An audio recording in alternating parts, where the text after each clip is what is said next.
Hello everybody, it's just me, Brad, today. Day 18. Chris is not going to be here with us today. He has some family stuff going on, and he will be missed, but I wanted to do a show anyway because I thought today was an important day. Significant, maybe that's a better word for it, but this is day 18 and we're calling this show 1 million because we have surpassed 1 million cases worldwide, at least reported cases. I'm sure it's more than that.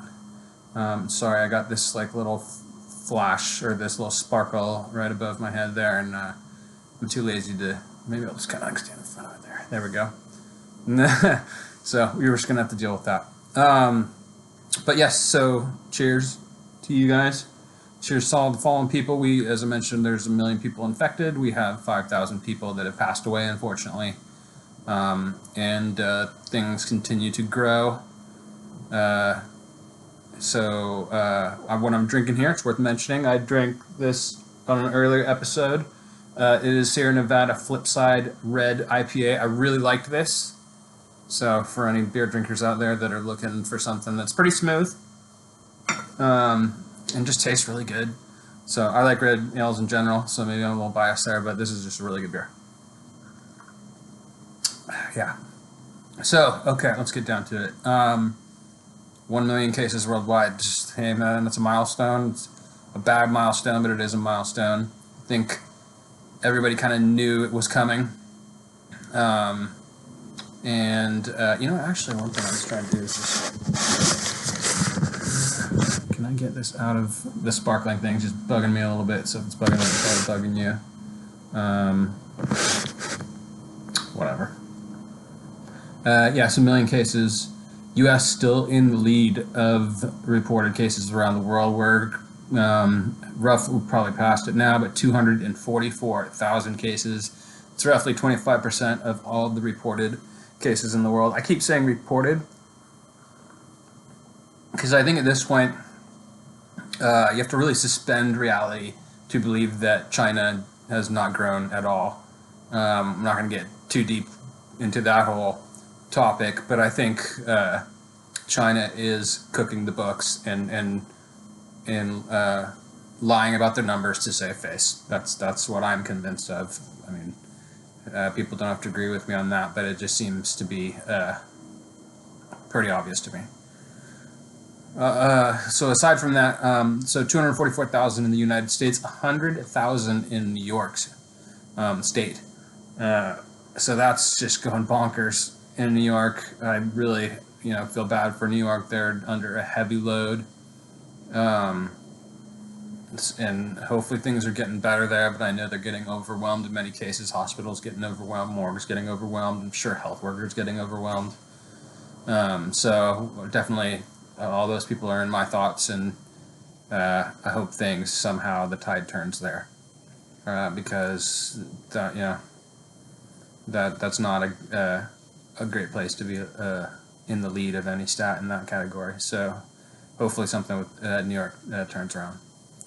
So 50,000 deaths, as I said, worldwide. So if I'm doing my math right, and I hope I am, that is 5% of the total of confirmed, 5% of the million confirmed cases. I did see a stat today that said 200,000 people have recovered. So that's a stat you want to see go up dramatically. 200,000 people have recovered. That's good. I'm glad those people have gotten through it. Looks like 4-to-1 recovered versus death. So pretty serious stuff. Not just the flu. Let's see, a couple other things. Rapid testing is being developed. This is what we need today. The Trump administration has these daily briefings, I guess is the best way to call it. Trump mentioned something about taking a test and then getting results 15 minutes later. Now, of course, he is the president of the United States, and you get fast-tracked on anything you want when you're the president. But I would love to see that kind of thing be available to everybody in high quantity. That's what I hope. We'll see if we get there. But yeah, another thing that they mentioned was that they are working on an antibody test. So that would tell you, the test taker, if they have had COVID and if they have built up some kind of antibiotic immunity to getting the disease again. And that would be great in many cases, because I'm sure tons of people have had it, don't know they had it, and are afraid of getting it, and they might already be having an immune ability to fight that off, and they could rest at night and be a little bit less freaked out. So that would be a great test to have. Obviously, second to getting the rapid test if you have it or not. So both those things, really hoping those things come out fast. Let's see. The federal government is debating on asking people to wear masks. So this is something that Chris and I have felt very strongly about, and really made us angry. That there was a huge campaign at first to tell people not to wear masks. And I think, again, you have to suspend reality to believe that that is a good decision. Now, clearly, I think everybody agrees that wearing a mask isn't the silver bullet. You can get it by touching your eyes, getting the virus in the area of your eyes that could be absorbed through that channel, but the mask will cover the nose and the mouth. So that seems like definitely an improvement. You're cutting out, the majority of the intake of the virus is the nose and the mouth, based on what I've been told. So there was, again, this campaign at the beginning. It's very strange that they told you not to wear a mask, and then immediately after that, you see everybody parrot that line, and it was very disturbing to me, because people just kind of outsource their thinking, and then at the same time, anybody that doesn't want to outsource their thinking in that category gets attacked by people. I remember, I won't mention who it was, but I saw somebody that I know really, really well post a link on this communication channel. I won't go too deeply into it, but it was a tweet of like a 30-second video, and 30-second video said, "Don't wear a mask." And I think it's Cuomo. I can't really remember, but it was somebody in a government position in a government building going, "Don't wear a mask," and that's literally all it said. And then, along with the tweet that my friend posted, he said, too long didn't read. For anybody, basically what that means is if this is too long for anybody to read, this is boiled down to don't wear a mask. And I was just like, how can a tweet be too long to read when it's 30 seconds? Two, all the tweet was saying was don't wear a mask. So again, this is just kind of, to me, is just more indication that people outsource their thinking. They don't want to crunch numbers in their head. They don't want to question things. They can't wait to jump on the train of some bit of information, true or false, so that they can act like they know something that other people don't. And of course, nobody knows not to wear a mask, because that's just absurd, until somebody, from the powers that be tell you not to wear a mask. And then, of course, you reprogram your mind and just, regurgitate BS. Sorry, bit of a tangent. But yeah, so the government is debating, from my point of view, debating whether to come clean that they were full of crap, and really trying to manage a run on masks and manage the issue that they did not have enough masks. I think that's what that was. The government lied and attempted to have people not get masks so that the government could have masks for health workers. Health workers obviously need it. They probably need it more than anybody else, because we need them to be healthy. I would rather get sick than a health worker get sick, because they're taking care of people. But a lie is a lie. So again, in the Trump press briefing, they went through the weirdest kind of jumping through hoops, trying to not admit that they were lying and trying to go, we're still debating the facts of this. And it's just like, stop, dude. Just stop. Tell everybody to wear a mask. Come clean. Try to be a real leader. But so that's just absurd.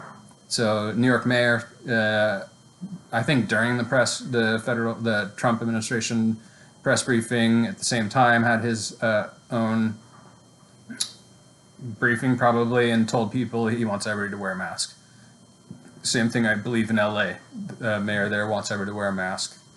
Prime Minister Abe from Japan, and I'm reading some snippets here, so I have to read between the lines and take this with a grain of salt. Maybe I'm getting my details wrong, but it looks like he handed out 2 masks to every Japanese household, and he's getting mocked for that.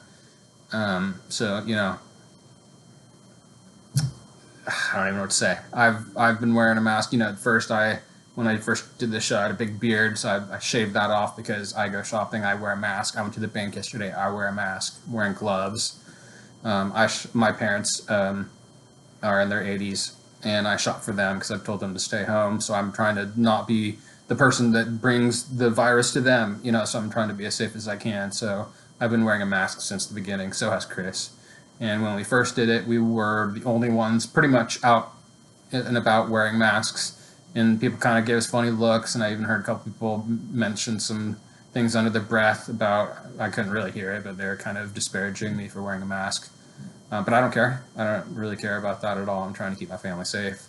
And now people are wearing masks, so I'm not going to start ragging on people for coming to their senses, but I feel vindicated somewhat. So let's see here. So masks, everybody wear a mask, please. Not only do you reduce your potential for acquiring the virus, you definitely reduce your potential for giving somebody the virus if you are in the asymptomatic phase and still spreading. Okay, moving on that one. So unemployment numbers for the United States came out today. Massive unemployment, biggest 1 week number on record. Last week's was the biggest one ever, 3.3 million. We doubled that this week, 6.6 million people claiming unemployment. It's back of the napkin, we're around 10 million in 2 weeks. Unemployment, this is some big stuff. This is not good. I'm sure some people are thinking it's going to stop any minute. I am not in that camp. I believe this is just the beginning, and we are just going to see it absolutely accelerate. I'm definitely one person who is equally, if not more, afraid of the economic damage that will be done and the loss of life because of the economic damage than the virus. This is not good. To me, I was one of the people that before anybody knew what COVID was, I thought the economy was extremely weak. It was a huge bubble, a bubble searching for a pin. And a quote that I like that I had heard is, it's not the size of the pin, it's the size of the bubble, and the bubble was humongous. Unfortunately, it met the biggest pin that it could find, and that was this virus. Any pin could have taken it out, but this pin is the biggest pin it could have possibly found. So the air is rushing out of the bubble. The Fed and the government is trying to patch it with no hope in my mind. So we're starting to see these unemployment numbers. We're starting to see business go out of business. Life as we knew it before is going to change in a major way, and it's not gonna be good. So. I don't know what else to say about that, but and speaking of the government trying to patch the bubble, they have another stimulus bill that they're talking about. This, it's very speculative at this stage, but the kind of the comments I hear about it is it's an infrastructure bill, which to me means building. Usually it means like building roads, building bridges, and building whatever. But it might be more targeted, like hospitals, because of where we're at right now. To me, it is a jobs bill. We're going to try and create jobs. The government's going to try and create work so that we can have jobs. For better or for worse, hey, maybe that's what needs to be done. I'm not a huge fan of that. But it's, again, the number being thrown around is $2 trillion, another $2 trillion bill. And I assume it's going to be more than that in the end. And it'll probably be packed full of pork like the last few bills. So I'm not a fan of that. I just feel like this is just, probably not the last bill. There'll probably be bills after that as, you try and patch a bubble that is just deflating rapidly and everything around you is just destroyed. The government only knows how to try and print money and regulate and get their hands in everything. And I'm against all that anyway, but if at least they were just targeting people, that would, and people that are impacted, that would be one thing, but it's more than that, and it's just really frustrating. Never let a crisis go to waste, they say.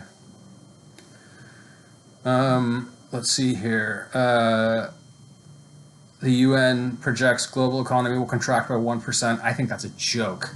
I think it's an absolute joke. It is to be so much more than 1%. They'll probably report it as 1%, but this is a total joke. It's going to be way more of a reduction than that. I'm not an expert. I hope I'm wrong. I hope they're right. But I bet you they're not. And when that happens, we'll talk about that. Things are too devastated right now. Way too many industries are devastated right now. Just with oil alone. The cheap oil helps a lot of companies that buy oil, but it doesn't help the banks who are leveraged on oil.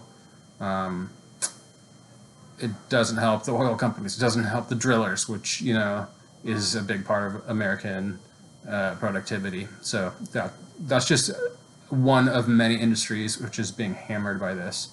The loss of jobs probably means there will be a rise in defaults of mortgages. So the housing industry is in for, a big wallop too. So I'm not optimistic pretty much about anything. So we will see, and as those numbers come out, I'll start to talk about those on the show, Chris. Okay, so enough of that. That was pretty doom and gloomy. I apologize, but it's just like there's been so much info in the last few days, and I just wanted to cover it all. So, okay, what's going on in my life? Man, definitely monotony. This routine is getting old.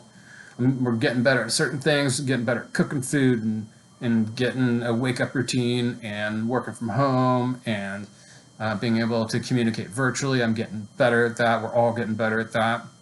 Getting better at staying clean, how to clean things, how to, protect yourself when you go out, that kind of stuff. Definitely getting better at that. Not really the things I would love to learn about right now. I'd rather be doing other things, socializing with people. But it is what it is. You improve on what you can. So I just took my dog out for a walk with my wife, and that was nice. Usually I'm kind of like walking dogs a chore, but my wife's like, I'm gonna walk the dogs, and I'm like, oh please, I gotta get out of here. Let me go with you. So we went out, and it was really nice. Really, the weather's really nice right now. Very sunny. I wish I could have the window open behind me because it's actually really nice. But people, I noticed tons of parents with lounge chairs sitting in their driveway, not everybody in their own driveway, but multiple people congregating on a single driveway, all next to each other, and all their kids are playing together, running up and down the street. This is not what we're supposed to be doing. I don't know. It's frustrating. I obviously didn't get close to them, but I hope I hope they don't get infected, and because they are not practicing the safest way to remain COVID free, unfortunately. And that was kind of sad to see that my neighbors were doing that. Not my direct neighbors. My direct neighbors are actually really good. They're following all the rules. So I got really good direct neighbors, and I'm pretty happy about that. I like them a lot. Let's see what is going on. I might just call it there. We're about 20 minutes, and I covered a lot of stuff. and you know, I don't have a ton more to talk about on the personal level because again, it's just been like this routine, very monotonous, and I wish I had more to talk about in my life, some funny stories or something personal. But it's just kind of work, eat, sleep, work, eat, sleep. But it's definitely getting boring. Gets on my nerves a little bit. I could tell I'm pretty agitable, where I usually am not.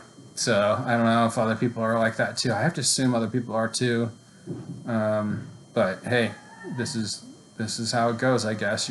These are the feelings that people feel. These are the anxieties, maybe, that people have, that I have. So we'll see. All right, cool. We will cut it there. Again, day 18, episode labeled 1 million or something like that. I don't know what exactly what I'll name it, but it'll be about the 1,000,000 person milestone that we have surpassed, and it's a sad thing, but you know, it is what it is, and we're tracking it, and that's why we have this show, is just to kind of flow the information out, touch base, show you that there's real people out there just like you and me that are running through the same thing, and we can do this, we can get through this together, as the name of the show goes. So all right, from Chris, who can't be here, and myself, everybody stay safe, peace, and take care of yourself and your loved ones. Wash your hands.